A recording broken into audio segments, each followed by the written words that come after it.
নমস্কাৰ বন্ধু বান্ধৱীসকলে, সকলোৰে খবৰ নিশ্চয় ভাল আৰু মোৰো ভালে আছোঁ।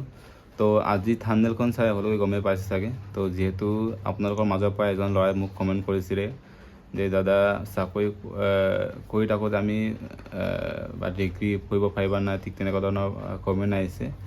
তো এইখিনি কথা আজি আমি এই ভিডিঅ'ত আলোচনা কৰিম আৰু বেলেগ একো আলোচনা নকৰোঁ, কাৰণ যিখিনি আলোচনা কৰিব গৈ আছোঁ আপোনালোকে আগতে আমি আলোচনা কৰিছিলোঁ আৰু যোনখিনি কথা আমি আলোচনা কৰিম বা আমি পাছত আলোচনা কৰিম। তো আমি এইটো কথা ইম্পৰ্টেণ্ট হয়, কাৰণ কিছুমান ল'ৰা ছোৱালীয়ে হয়তো ডিগ্ৰী পঢ়ি থাকোঁতে এটা চাকৰি পায়। ঠিক তেনেকুৱা ধৰণৰ মোৰ এনেকুৱা অৱস্থা আছিলে। মই ডিগ্ৰী পঢ়ি থাকোঁতে ময়ো এনেকৈ চাকৰি পাইছিলোঁ। তো তাতে মই পঢ়িবলৈ মই পঢ়াটো মই শেষ কৰিবলৈ নাই। তো গোটেইখিনি আজি আমি ইয়াতে জনাম। তো আৰু কেনেকৈ এক্সাম দিব যাম বা কেনেকৈ আমি পঢ়িব পাৰিম বা কেনেকৈ ছুটীটো ল'ম, গোটেইখিনি আমি আজি ইয়াতে আলোচনা কৰিম। চ' যিহেতু আপুনি এটা ডিগ্ৰী পঢ়ি আছে, তাৰ মাজতে আপুনি এই বছৰতে চাকৰি পালে, হয় ন? চাকৰি পোৱাৰ পাছত আপুনি তাৰ যদি ধৰি লোৱা আপুনি ট্ৰেইনিঙত আছে, ট্ৰেইনিঙত তাতে আপোনাৰ এক্সাম আছে, আপোনাৰ এক্সামত আপোনাৰ ছুটী ল'ব পাৰিব। আপুনি বা অফিচাৰক আপুনি ক'ব পাৰিব মোৰ এক্সাম আছে, মোৰ এনেকুৱা ডিগ্ৰী এক্সাম আছে বা মোৰ এনেকুৱা BA এক্সাম আছে, মই যাব লাগিব ছাৰ বুলি ক'লেই হয়। কাৰণ ছুটীত বা আপোনালোকে এক্সামত কোনো পধ্যে বাধা দিব নোৱাৰে, কাৰণ এক্সাম যিকোনো এক্সামেই নহওক লাগে বা ইণ্টাৰভিউৱে হওক বা আমাৰ ক্লাছ এক্সামে BA এক্সামেই হওক বা ছেকেণ্ডাৰী এক্সামেই হওক, এনি এক্সামতে আপোনালোকক কোনো বাধা দিব নোৱাৰে এক্সামত ওপৰত বা পৰীক্ষাৰ ওপৰত। তো আপোনালোকে এইখিনি কথা হয়তো গম পাইছে। আৰু আপুনি যিমানে ডাঙৰ চাকৰি নহওক লাগে বা ট্ৰেইনিঙত কৰিলে অকণমান অসুবিধা হয়। কিছুমান ল'ৰা ছোৱালী হয়তো হেৰি দিয়ে, কাৰণ কষ্টৰ ওপৰত বহুত কষ্টত চাকৰি পাইছে, মই এতিয়া এক্সাম দিব নোৱাৰিম, ঠিক তেনেকুৱা নিজে স্বীকাৰ কৰি লয় আৰু নিজেতো স্বীকাৰ কৰি লোৱাৰ পাছত আৰু এক্সামটো কেনেকৈ দিব পাৰে, হয় নহয়?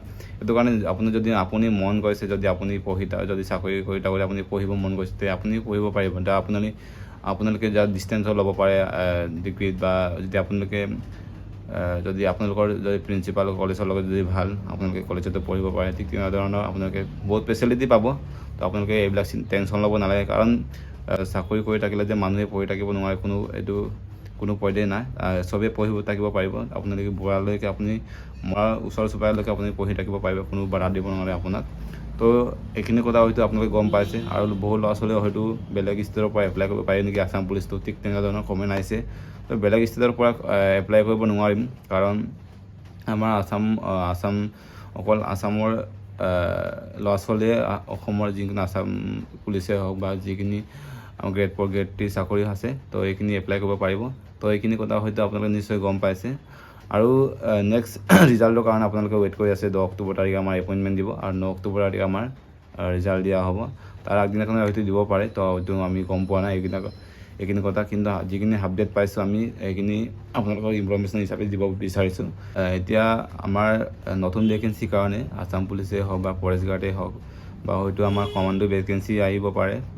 তো এইখিনি হয়তো আপোনালোকে নিশ্চয় গম পাইছে। এইখিনি ইয়াৰ পৰা প্ৰেক্টিচ কৰি থাকিলে আমি পাছলৈ বহুত আমাৰ কাৰণে জটিলটো কম হ'ব, কাৰণ প্ৰেক্টিচটো সদায় ৰানিংটো সদায় হাৰ্ড হয়। ৰানিংটোৰ কাৰণে বহুত ফিজিকেলি হয়তো বহুতে ফেইল কৰে।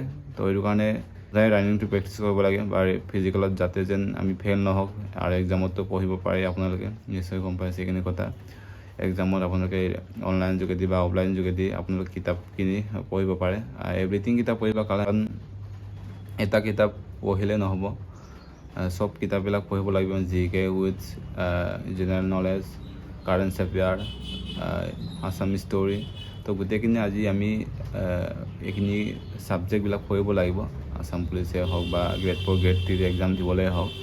তো এইখিনি কথা হয়তো আপোনালোকে নিশ্চয় গম পাইছে। আৰু এইটোৱে আছিল আজিৰ ভিডিঅ'। যদি ভিডিঅ' ভাল লাগে লাইক কমেণ্ট শ্বেয়াৰ কৰি দিব। যদি নতুনকৈ চেনেলটো আছে ছাবস্ক্ৰাইব কৰি দিব।